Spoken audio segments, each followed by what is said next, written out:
Hey, it's Anna. Welcome back to my channel. And today I'm going to be reacting to the Goodreads Awards winners. I made a prediction video a few weeks back on who I think would be in the finals and who I thought would be the winner. So I have no information beyond that. I have not Googled anything, but it is December 7th. It's the day the awards are supposed to be given out. Let's see what we can find out. There are quite a few categories where I definitely guessed based on the cover what would win. So I do want to dig a little bit into the descriptions of those categories where I wasn't 100% sure, what the books were about, and see if it would be a book that I would read. And for categories where I definitely read enough to, have books in the finals and whatnot, I want to see how they compare to my true ratings. So I have my handy dandy laptop. Let's Google and make sure the awards are out, because this is kind of early on the 7th, but I'm pretty sure they're out. I think they are. All right, there is a blog post out for the winners of the Goodreads Awards. So let's start just going by the order that's in the blog. I have my past predictions. I might need to go somewhere else to find the finalists, but maybe this blog will have it. I really haven't read anything besides seeing that the title of the blog is Meet the Winners of the 2023 Goodreads Awards. Okay, so best fiction, starting off strong, was Yellowface, which is what I voted for. So I am glad to see that it won. I definitely think it was a good read. Okay, and then I don't know what classifies the finalist on the page that I'm looking at, because the page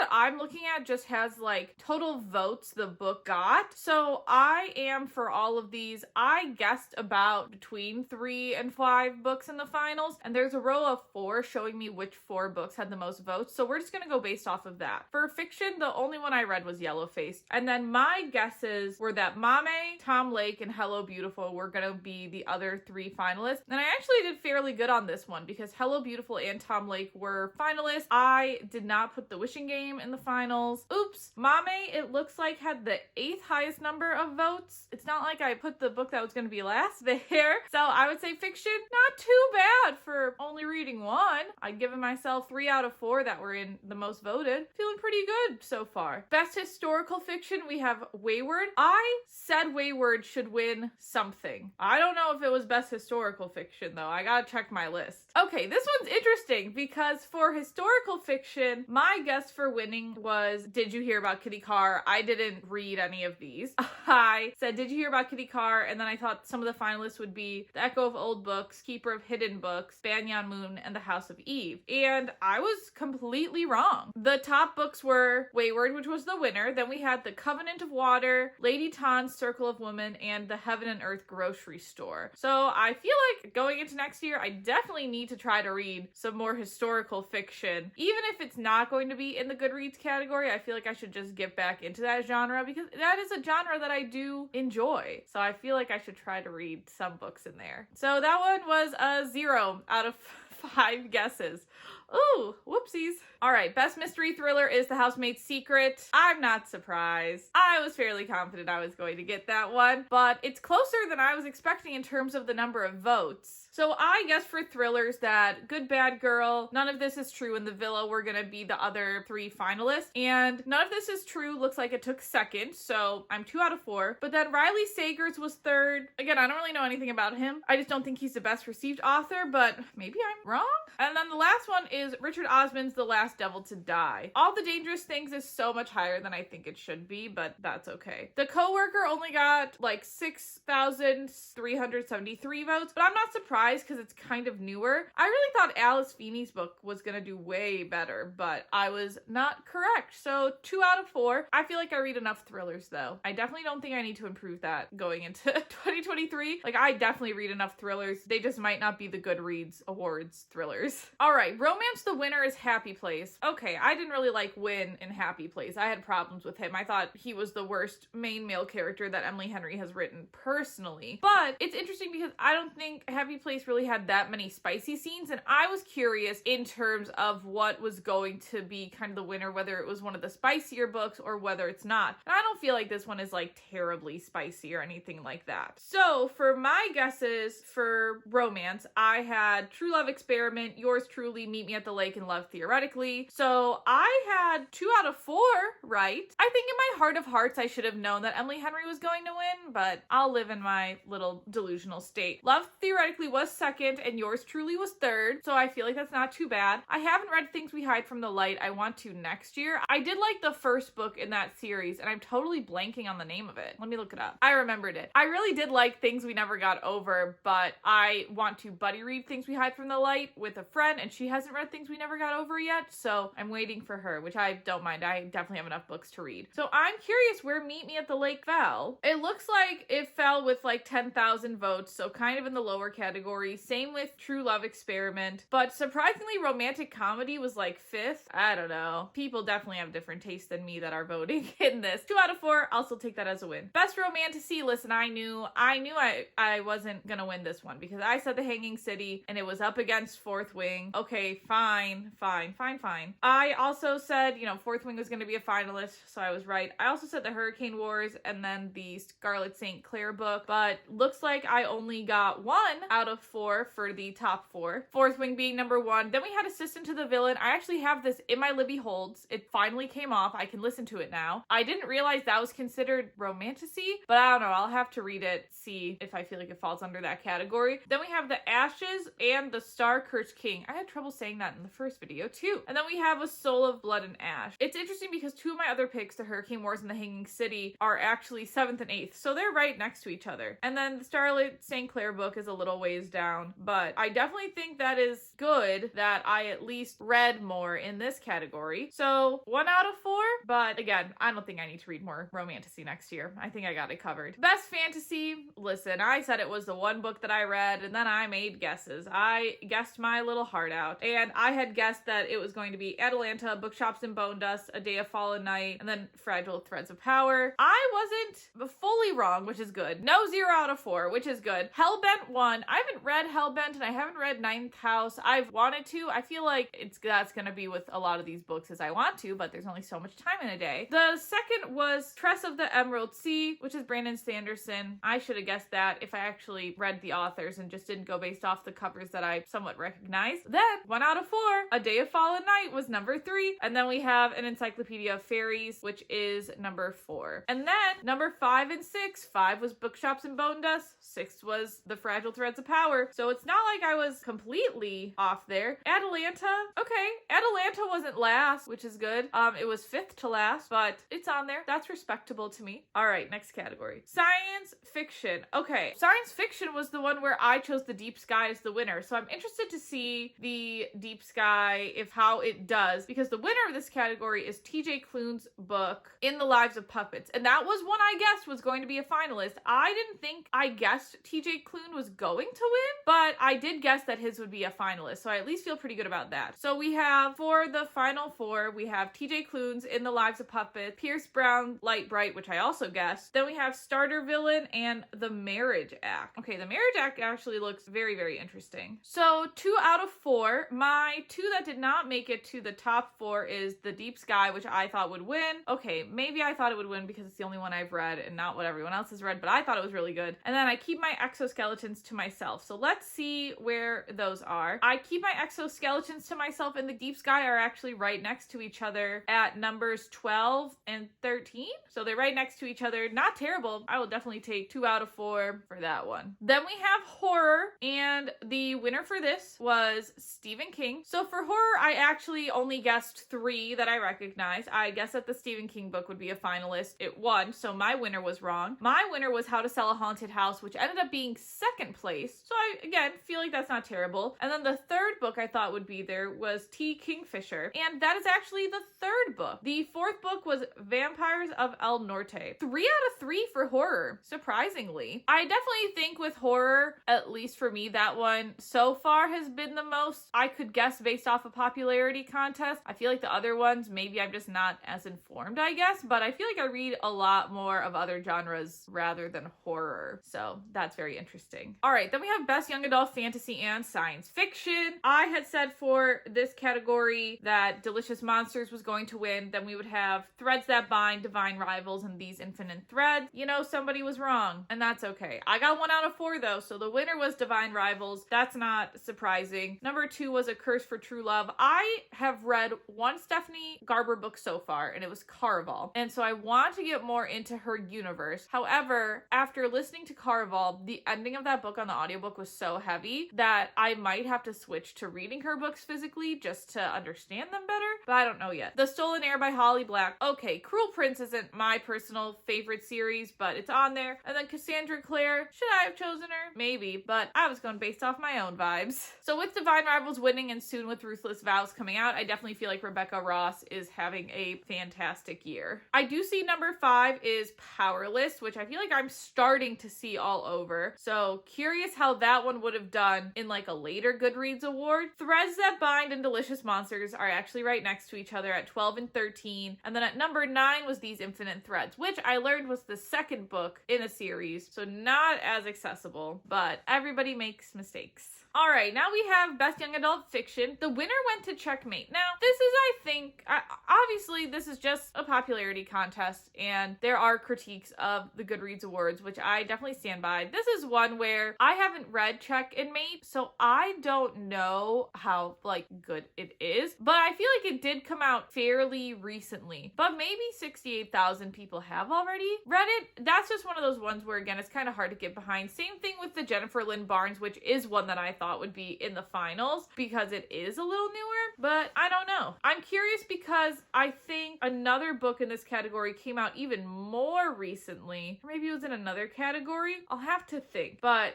that's something I feel like I definitely want to keep in mind, and maybe I have to change that with my guesses for next year. So the top 4 were Check and Mate, The Brothers Hawthorne, 5 Survive, and One of Us is Back. I was right on 2 out of 4 of those, so I said 5 Survive and The Brothers Hawthorne. I said Warrior Girl on Earth would win. That was 7th, so I feel like 7th isn't bad. I wish it was a little bit higher, of course, but completely understandable. And then I have to look for Never Ever Getting Back Together. It's a little bit lower, so it looks like it's 13th on this list, so something definitely to keep in mind. And this does kind of make me sad because I see Rachel Lippincott, Pride and Prejudice in Pittsburgh, and so both of those books are sapphic reads, and they're both a little lower on the list. I wish Goodreads did have more diverse categories. I feel like it wouldn't be that terribly hard to add, but maybe that's just me. All right, now I think we're gonna start getting to the categories where I should probably learn more about the books because it's all the categories where I didn't really know too much. And the first one we have is debut novel, and that's one where I thought Inkblood Sister Scribe would win. Then we would also have The Wishing Game, Looking for Jane, Adelaide, and Wayward. Wayward won. Good for me. I had 2 out of technically 5 then, because even the 5th book on this list isn't one that I guessed. Second was Inkblood Sister Scribe. That one, I really think that's what I'm most interested in, but I really like those like magical worlds as well. I'm surprised though that Wayward won too. So I feel like I want to delve in really quickly into what Wayward is about and see if it's something that I want to get. So the description is, I am wayward and wild inside. 2019, under the cover of darkness, Kate flees London for ramshackle wayward cottage inherited from a great aunt she barely remembers. With its tumbling ivy and overgrown garden, the cottage is worlds away from the abusive partner who tormented Kate. But she begins to suspect that her great aunt had a secret, one that lurks in the bones of the cottage, hidden ever since the witch hunts of the 17th century. 1619. Altha is awaiting trial for the murder of a local farmer who was stampeded to death by his herd. As a girl, Altha's mother taught her their magic, a kind not rooted in spellcasting, but in a deep knowledge of the natural world. But unusual women have always been deemed dangerous, and as evidence for witchcraft is set out against Altha, she knows it will take all her power to maintain her freedom. 1942. As World War II rages on, Violet is trapped in her family's grand, crumbling estate. Straitjacketed by societal convention, she longs for the robust education her brother receives, and for her mother, long deceased, who was rumored to have gone mad before death. The only traces Violet has of her are a locket bearing the initial W and the word wayward scratched into the baseboard of her bedroom. Weaving together the stories of 3 extraordinary women across 5 centuries, Amelia Hart's Wayward is an enthralling novel of female resilience in the transformative power of the natural world. Okay, that does actually sound really good. Maybe if I read the descriptions, maybe I could have made some better guesses, but that does actually sound phenomenal. And another book in at least this list that I feel like I should read the description of is Inkblood Sister Scribe, because that is one that I had put in 2 categories, I think, because I was most interested in those. So in the spellbinding debut novel, 2 estranged half-sisters tasked with guarding their family's library of magical books must work together to unravel a deadly secret at the heart of their collection. A tale of familial loyalty and betrayal and the pursuit of magic and power. Yep, those 2 sound right up my alley. Probably should read them. But my list of books I should read is ever growing. Anyway, the other 2 books that were in the Best Debut debut novel were Pineapple Street and Mame. I'm glad to see Mame get higher recognition. In terms of my other guest books, we have Looking for Jane, which was number 6, Adelaide, which was number 7, and then I also had The Wishing Game kind of high. Where's The Wishing Game? Oh, okay, so it looks like The Wishing Game, I guess, was probably previously published under a pen name, so I think it was taken out of the category. Ooh, I didn't know that. I don't know. I'm curious about why. I don't know. I feel like somebody should have checked that, but I don't know. Who knows? Not me. Next, we get into best nonfiction. That is a category where I definitely totally guessed, and I was completely wrong. So for nonfiction, I had said that Cobalt Red was going to win. How Far the Light Reaches, Doppelganger, Ultra Processed People, and Never Finished would also be the finalist. I was completely wrong. So I have Poverty by America by Matthew Desmond. So that one was the winner. Then we have Butts, A Backstory, The Art Thief, and 8 Rules of Love. Doppelganger was number 6. I'm looking for my other ones. How Far the Light Reaches was number 10. Cobalt Red was number 13. And Ultra Processed People was number 15. And Never Finished was number 18. So Poverty in America, it looks like this is by sociologist Matthew Desmond. His name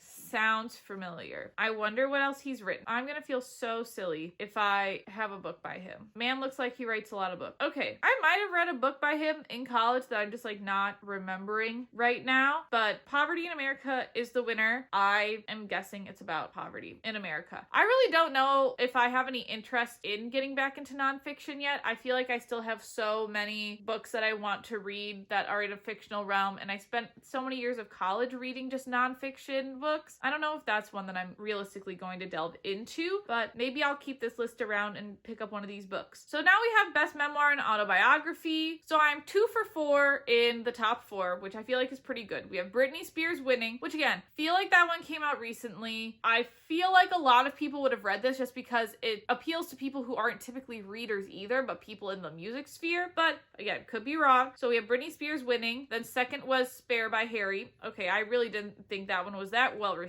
And then we had Page Boy by Elliot Page, so there's my second one. Then we had You Could Make This Place Beautiful by Maggie Smith. If I had known it was Maggie Smith and not just looked at the cover, maybe I would have placed that one higher. But fifth was Counting the Cost by Jill Duggar. So the only one that wasn't up there was by Kerry Washington, and hers was 11th, so not terrible overall. I definitely think I want to try to read at least one memoir a year, and this year I read Jeanette McCurdy's. So I'm still intimidated to get into whichever one is next because I don't know if it'll live up to Jeanette's, but maybe Brittany's wills, or maybe someone else will release one next year that I have no idea about. All right, next we have history and biography. So looking at the top 4, I'm 2 for 4, which is not terrible. So I said that King was going to win. Incorrect. It was 4th. I said the 6 would be a finalist, which it was, and then my other 3 did not make the top. So The Wager, which looks very much one that I wouldn't necessarily put in a biography section, definitely looks more historical based. And then the 3rd was Bill O'Reilly's Killing the Witches. That makes sense in terms of like more of a historical part. So that's kind of interesting to see how mixed this category was, and I almost wish it was separated between biographies and histories because I feel like those two, thinking about it now, can be very different in terms of what content you actually have in those books. So now we have to find the Nazi Conspiracy, When Crack Was King, and the Elon Musk book. The Elon Musk book is next at number 8. When Crack Was King and the Nazi Conspiracy are right next to each other at numbers 15 and 16. So I feel like I should read.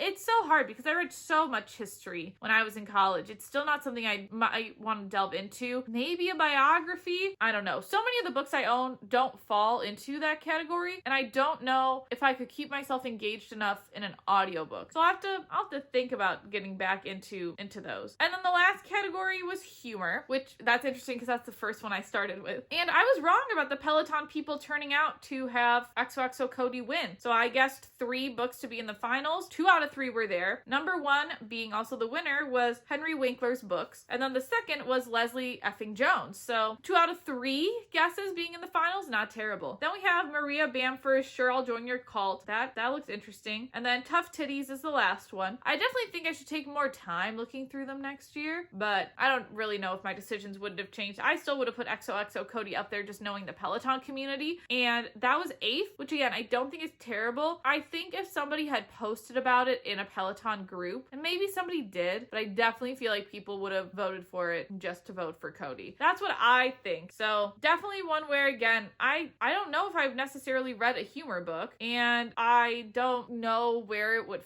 fall for me. I don't know. I think everyone's sense of humor can be different, and so I would need to find ones that fit my sense of humor, I feel like, to rate it fairly. But that's just me. So overall, not terrible for guessing a popularity contest. I don't know if I'll ever strive to read like the majority of books that are in a Goodreads like book award. I do feel like I'm going to be reading a lot more books that come out in 2024 that might be Goodreads picks, just because of what books I'm thinking of pre-ordering, which I'm definitely going to make a video about that in the future. But I don't know if it's how many it's realistically going to be, because I do try to limit the number of books that I buy. I am lucky enough to have 2 library cards on Libby to where I have plenty of access to books. So I feel like I don't always need to keep up with the trends. And honestly, it was kind of fun guessing and seeing where stuff fell along the way. And I definitely, out of all the books, I feel like if I were to buy one that I hadn't read, it would probably be Wayward, is the one that I want to pick up the most. Like, even from the romanticies, even from any of the YAs, like Wayward just won 2. It definitely sounds really good. So I really want to check it out. Anyway,